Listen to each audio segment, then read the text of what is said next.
Hey students, today is April the 8th. It's Friday. It's 2016. Here are your announcements. We've got a different background today just because I have a bunch of junk on my table. It's not junk, it's testing materials, but whatever. So first announcement, prom is coming up tomorrow. Hope everybody will be there. Really excited about it. It's at Fairmount Elementary School in Bristol. It takes place at 7 p.m. You can still show up and buy a ticket, just we're not doing IOUs for that. You either show up with money or you don't show up. Sounds really mean, don't care. It's the truth. Don't be offended by it. Registration is open now. That means registering for your courses next year. You do not have to go back through the enrollment process of putting in an application and all that. But you do need to register for your classes, otherwise we're just going to put you in whatever we feel like putting you in. Not cool. We don't want to do that. If you sign up, it goes in the system. We don't have to do any work, and it just adds you to your classes during the summer when we do that magic thing with the frog's legs and the Beetlejuice. No, we just click a button, and it puts you in your schedule. So register for your classes. That's open now. Ms. Settlemeyer sent out a big email about it with videos and PDFs and all sorts of helpful things, so make sure you do that. Graduation. Graduation's coming up on May 20th. Same place we're having prom, Fairmount Elementary at 7 p.m. So make sure that you, or is it 6 p.m.? Ooh, I'm going to have to check that. Hey, is graduation at 6 or 7? Do you remember? 7. At 7 p.m. I was right the first time. Make sure you show up for there. You should have already ordered your cap and gown. I know there are 4 or 5 of you who have not ordered your cap and gowns. You can't walk across the stage and just, you know, a sundress and boots. You've got to have a cap and gown. So make sure that you've ordered those if you have not. Tennessee Ready testing's coming up April 18th through the 20th. I will be personally in Nashville giving those tests, so at the Preston Hotel, so I can't wait to see my Nashville folks. Hopefully it'll be the last time I ever proctor a test.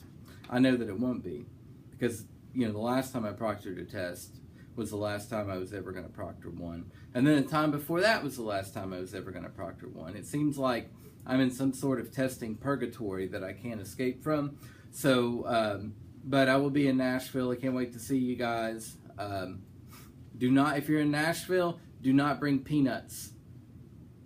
I'm serious about that. There's a student there who has a severe peanut allergy, so don't bring peanuts. Michael Shane, that includes Snickers bars, if you're watching these, Michael. All right, and so thought for the day today, just wanted to give you a brief history of what how we ended up having proms, because for everything in the world, particularly traditions, they come from somewhere and they come for a reason, and they weren't always there. So in America, the prom has become a thing because it started out as a promenade, which was when you had a co-educational groups, meaning boys and girls, get together the senior year of college and have a dance. It was sort of like promenade, which comes from the French verb promener, which means to walk, which you're walking out or promenading people into society. And that's where that comes from. And so in the 19th century, that was done in colleges, and then that started getting pushed younger and younger until it became a thing for high school seniors. By the 40s, that's what it was, and they usually had it in the high school gymnasium. By the 50s, with the economic boom in most places, people started having them off-site at country clubs and hotels and places like that. And then, that just kept going on until what we have today. They even pushed it down to the junior year. Some places will have a junior prom and a senior prom. Some people will combine the junior and senior prom. It just all depends on how much money they have to blow on that. I know that the prom has been very different, and I've only worked at 2 different, well, if you consider this, 3 different high schools, but 2 different brick and mortar high schools, and their proms were totally different. My prom in high school was totally different than those 2.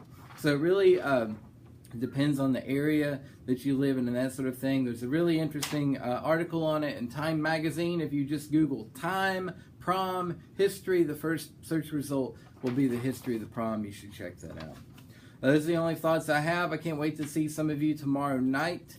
I'm excited to see you, and I'm DJing the prom, so I'm excited about that too. But anyway, Y'all have a good day, and we will see you at the prom tomorrow.